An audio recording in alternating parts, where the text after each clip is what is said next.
What do you think, Spooky?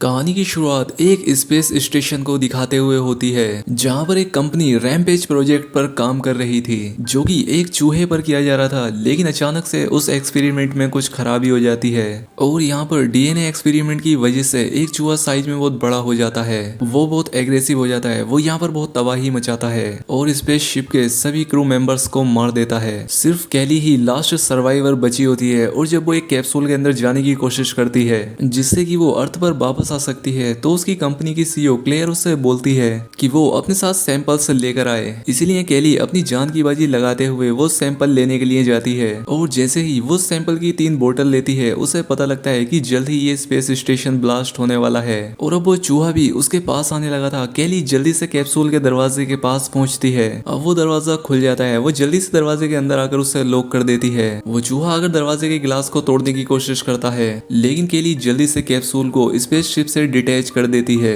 और अब spaceship blast हो जाता है। अब जैसे ही केली का कैप्सूल अर्थ के ऑर्बिट के कांटेक्ट में आता है तो उसमें भी एक धमाका हो जाता है और वो टुकड़ों में धरती की तरफ गिरने लगता है। इसके बाद हमें डेविस को दिखाया जाता है जो कि एक्स मिलिट्री सोल्जर था लेकिन अब वो San Diego wildlife sanctuary के लिए काम करता है। साथ ही लीगल तौर पर शिकार करने वालों के खिलाफ भी वो काम करता है। डेविस अपने साथ काम करने वाले एम्प्लॉयज को जंगल में गोरिल्ला से मिलवाने के लिए लेकर जाता है जहाँ पर की एक एल्विनो प्रजाति का गोरिल्ला भी होता है जिसका नाम जॉर्ज है। जॉर्ज जब छोटा था तो उसकी माँ को शिकारियों ने मार दिया था लेकिन डेविड ने जॉर्ज को बचा लिया था और अपनी देख रेख में रखा था। इसलिए जॉर्ज डेविस का बहुत ही अच्छा दोस्त है। वो बहुत इंटेलिजेंट है, वो डेविस के साथ इशारों में बात करता है। डेविड सभी को अपने दोस्त जॉर्ज से मिलवाता है और वो लोग भी जॉर्ज से मिलकर काफी खुश होते हैं। फिर हम देखते हैं कि जो स्पेसशिप क्रैश हुआ था जिसमें वो साइंटिस्ट पैथेटिक जेनेटिक डीएनए के जो सैंपल लेकर आ रही थी उनमें से एक कंटेनर गिरता है एवरग्लेड्स की रिवर में जहाँ पर की वो खतरनाक जेनेटिक डीएनए एक क्रोकोडाइल के मुंह में चला जाता है और दूसरा गिरता है एक जंगल में जिससे एक भेड़िया इफेक्ट होता है और तीसरा कंटेनर उस जगह पर गिरता है जहाँ पर जॉर्ज रहा करता था जिससे जॉर्ज भी उस जेनेटिकल केमिकल के कांटेक्ट में आ जाता है। अगले दिन डेविस को पता लगता है कि जॉर्ज ने एक जंगली भालू को मार दिया है जो कि जॉर्ज से बहुत ज्यादा शक्तिशाली और बड़ा था। इसके बाद जॉर्ज को दिखाया जाता है जो कि एक गुफा के अंदर बैठा था और जब डेविड उसके पास जाता है तो वो जॉर्ज को देखकर हैरान हो जाता है क्योंकि उसका साइज पहले से काफी बढ़ गया था। डेविड जॉर्ज से इशारों में पूछता है कि उसने ऐसा क्यों किया। जॉर्ज कहता है क्योंकि मैं बहुत ज्यादा डर गया था। इसके बाद जॉर्ज का फिर से मूड बदलने लगता है, वो गुस्सा होने लगता है और अब वो डेविस की बातों को भी ठीक से नहीं मान रहा था जिस वजह से उसे एक अलग जगह पर बंद कर दिया जाता है। वहीं एनर्जीन कंपनी की सीईओ क्लेयर को दिखाया जाता है जिसकी कंपनी ने पैथाजोन डीएनए केमिकल बनाया है। वो अपनी टीम को बताती है कि कैली जो पैथाजोन डीएनए के 3 सैंपल ला रही थी उन्हें किसी भी हालत में बर्बाद नहीं किया जा सकता, इसीलिए हमें हर हाल में उन्हें हासिल करना होगा। इसके बाद उसकी एक सर्च टीम जंगल की तरफ निकल जाती है। वहीं दूसरी तरफ न्यूज में बताया जा रहा था कि एनर्जीन कंपनी का जो स्पेसशिप था वो ब्लास्ट हो गया है जिसका एक टुकड़ा जू में गिरा और आज सुबह से ही उस जू का एक बहुत बड़ा गोरिल्ला गायब है। यहाँ पर ये सारी न्यूज केट सुन रही होती है जो कि एक जेनेटिक इंजीनियर है। इसके बाद वो डेविस के पास जाती है और उससे कहती है कि तुम्हारे हाथ में ये जो कंटेनर है वो मेरा है और ये वो कंटेनर था जो कि स्पेसशिप से जू में गिरा था। डेविस उसे कंटेनर देने से मना कर देता है और वो उसकी बात सुनने से भी मना करता है लेकिन जब केट उसे बताती है कि तुम्हारे गोरिल्ला का साइज बढ़ रहा है, वो पहले से और भी ज्यादा ताकतवर और फुर्तीला हो गया है। ये बात सुनने के बाद डेविस उसे जॉर्ज के पास ले जाता है। यहाँ पर केट डेविस को बताती है कि तुमने डीएनए एडिटिंग के बारे में सुना होगा। हमने एक ब्लू व्हेल, राइनोसोर और चीते का डीएनए को मिक्स किया जिससे एक अलग डीएनए बनाया और उसी डीएनए की वजह से आज तुम्हारे गोरिल्ला की हालत है। लेकिन मैं उसे ठीक भी कर सकती हूँ। लेकिन तभी जॉर्ज वो पिंजरा तोड़कर बाहर आ जाता है। हालांकि डेविड उसे रोकने की भी कोशिश करता है लेकिन अब वो डेविड की भी बात नहीं सुनता और खुली सड़क पर पहुंच जाता है जहाँ पर की पुलिस भी पहुंच चुकी थी। डेविस पुलिस को समझाता है कि देखो रुक जाओ, ये किसी को कुछ नहीं करेगा। वो जॉर्ज को शांत भी कर देता है लेकिन तभी वहां पर पुलिस का हेलीकॉप्टर आता है जो कि जॉर्ज पर बेहोशी के डॉट फायर करने लगते हैं जिससे जॉर्ज बेहोश हो जाता है। वहीं दूसरी तरफ एनर्जीन कंपनी की उस टीम को दिखाया जाता है जो कि जंगल में उस वायरस के कंटेनर को ढूंढने के लिए आई थी। रास्ते में उन्हें एक बहुत ही बड़े भेड़िए के पंजे का निशान मिलता है लेकिन इससे पहले कि ये लोग कुछ समझ पाते वो जायंट वुल्फ इन पर अटैक कर देता है और इन्हें मार देता है। एनर्जीन कंपनी की सीईओ अपनी स्क्रीन पर पर ये सब देख रही थी, जिससे वो समझ जाती है कि वो अपने सारे सैंपल खो चुकी है। लेकिन अब उसे किसी भी हालत में इन तीनों जानवरों के डीएनए के सैंपल चाहिए। वो अपने साथी को बताती है कि जब हमने इस खास तरह के डीएनए को बनाया था तब हमने इसमें कुछ खास तरह के चेंजेस किए थे, जिससे रेडियो की लो फ्रीक्वेंसी भी इन जानवरों को खींचकर अपनी तरफ ला सकती है, क्योंकि वो उस फ्रीक्वेंसी को बंद करना चाहेंगे।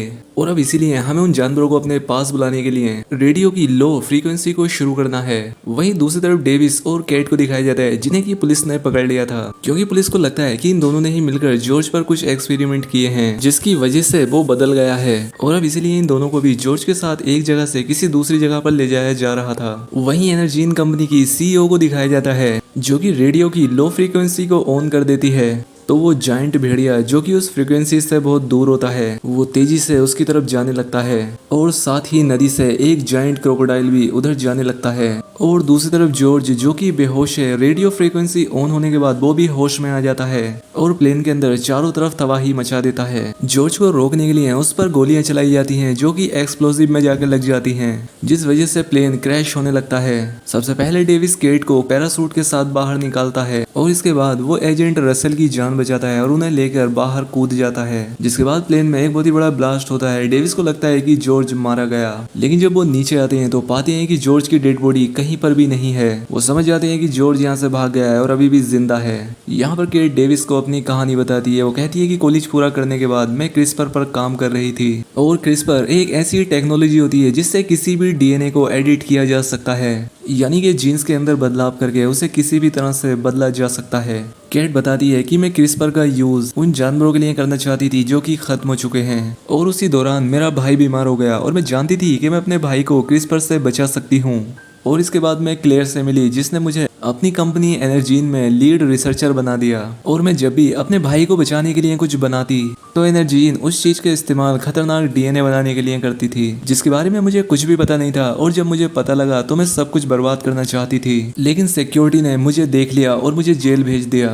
मेरे जेल जाने के 1 महीने बाद मेरे भाई की डेथ हो गई। मैं जेल में थी, मैं उससे देख भी नहीं पाई, और अब मैं नहीं चाहती कि क्लेयर किसी और को भी नुकसान पहुंचाए। इसलिए मैं दुनिया के सामने क्लेयर का असली सच लाना चाहती हूँ। अब यहाँ पर मिलिट्री के कुछ प्लेन्स पहुंच जाते हैं। दरअसल इनके साथ जो एजेंट था उसने इन प्लेन्स को बुलाया था, और जब ये लोग प्लेन के अंदर जाते हैं तो देखते हैं कि जॉर्ज और वो खतरनाक भेड़िया शिकागो शहर की तरफ जा रहे हैं। ये देखकर ये लोग हैरान होते हैं कि ये दोनों एक ही दिशा में क्यों जा रहे हैं, जिस पर केट बताती है कि जब मैं एनर्जीन कंपनी में काम कर रही थी तब हम चमगादड़ के डीएनए पर काम कर रहे थे, और लगता है क्लेयर को उसमें कामयाबी मिल गई है, जिसमें वो किसी खास तरह की फ्रीक्वेंसी इन जानवरों की तरफ भेज रही है, और ये जानवर उसे रोकने जा रहे हैं। डेविड एजेंट रसल से कहता है कि हमें एक मौका दीजिए जिससे हम एनर्जीन कंपनी से एंटीडोट लाकर इन जानवरों को ठीक कर सकें। और दरअसल एनर्जीन कंपनी की सीईओ क्लेयर का भी यही प्लान होता है कि जब ये जानवर वहां पर पहुंचे तो वो एंटीडोट से इन्हें शांत करके इनका डीएनए हासिल कर लेगी। लेकिन कर्नल उनकी बात नहीं मानता और अपने सोल्जर से कहता है कि इन्हें इंटेरोगेशन रूम में ले जाओ। लेकिन डेविस उन सोल्जर से लड़कर वहां से एक चॉपर चुराकर भागने में कामयाब हो जाता है, और इस काम में एजेंट रसल भी इनका साथ देता है। ये दोनों शिकागो शहर पहुंचकर देखते हैं कि जॉर्ज और वो वुल्फ टावर की तरफ भागकर जा रहे हैं और इनके रास्ते में आने वाली हर चीज को भी तबाह कर रहे हैं। और इसके बाद यहाँ पर वो जायंट क्रोकोडाइल भी पहुंच जाता है, जो कि साइज में इन दोनों से भी बड़ा था। और अब शहर के हालात और भी बदतर हो जाते हैं। दूसरी तरफ डेविस और कैट एनर्जीन कंपनी के अंदर चले जाते हैं। अब क्योंकि कैट यहाँ पर पहले भी काम कर चुकी थी, इसलिए जल्द ही उसे एंटीडोट मिल जाती है। लेकिन तभी यहाँ पर क्लेयर भी अपने भाई के साथ आ जाती है। वो इन्हें गन पॉइंट पर लेकर इनसे वो एंटीडोट वापस ले लेती है। वो इन्हें बताती है कि एंटीडोट से इन जानवरों को शांत किया जा सकता है, ना कि इन्हें पहले की तरह नॉर्मल। जिसके बाद क्लेयर डेविस को गोली मार देती है और अपने भाई और केट के साथ यहाँ से निकलना चाहती है। वो केट को नहीं छोड़ती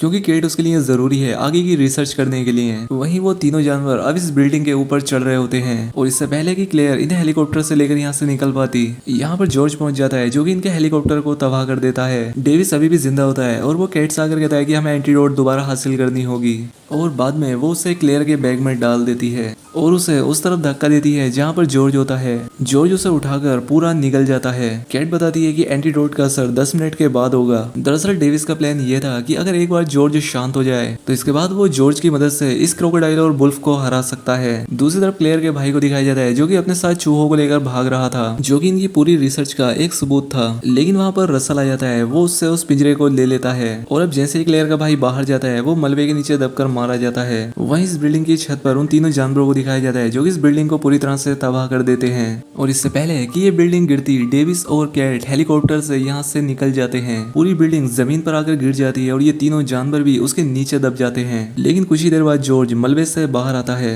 उसकी दवा का असर शुरू हो चुका था, वो पहले की तरह नॉर्मल हो गया है और इसीलिए वो डेविस से इशारों में बात करना शुरू कर देता है। अब क्रोकोडाइल और वुल्फ भी मलबे से बाहर आ जाते हैं। इन तीनों में सबसे खतरनाक वो क्रोकोडाइल था और अब इन तीनों में यहाँ पर लड़ाई होना शुरू हो जाती है। दूसरी तरफ आर्मी इस जगह को एक खास तरह के बॉम्ब से उड़ाने की तैयारी कर रही थी। क्रोकोडाइल सबसे पहले वुल्फ को मार देता है और इसके बाद जॉर्ज क्रोकोडाइल को रोकने के लिए उस पर अटैक कर देता है, लेकिन क्रोकोडाइल जॉर्ज को बुरी तरह से घायल कर देता है। अब जॉर्ज को बचाने के लिए डेविस हेलीकॉप्टर की एक गन से क्रोकोडाइल पर शूट करता है और अब क्रोकोडाइल डेविस को मारने के लिए उसकी तरफ बढ़ता है। लेकिन इससे पहले कि क्रोकोडाइल डेविस को मारता, जॉर्ज पीछे से आकर लोहे की एक बहुत बड़ी रोड उस क्रोकोडाइल की आंख के आर पार कर देता है, जिससे वो क्रोकोडाइल मारा जाता है। जब आर्मी देखती है कि जॉर्ज और डेविस ने उस क्रोकोडाइल को मार दिया है तो वो भी अपना हमला रोक देती है और इस तरह से ये दोनों दोस्त मिलकर इस पूरी तबाही को रोक लेते हैं। आखिर में दिखाया जाता है कि जॉर्ज लोगों को बिल्डिंग से नीचे लाने में उनकी मदद भी करता है और इसी के साथ ये बेहतरीन फिल्म यहाँ पर खत्म हो जाती है। तो दोस्तों उम्मीद करता हूँ कि आपको वीडियो अच्छी लगी होगी। इसी तरह की अगर और वीडियो देखना चाहते हैं तो कमेंट करके जरूर बताएं और चैनल पर पहली बार आए हैं तो चैनल को सब्सक्राइब भी कर लें। मिलते हैं हमारी अगली वीडियो में।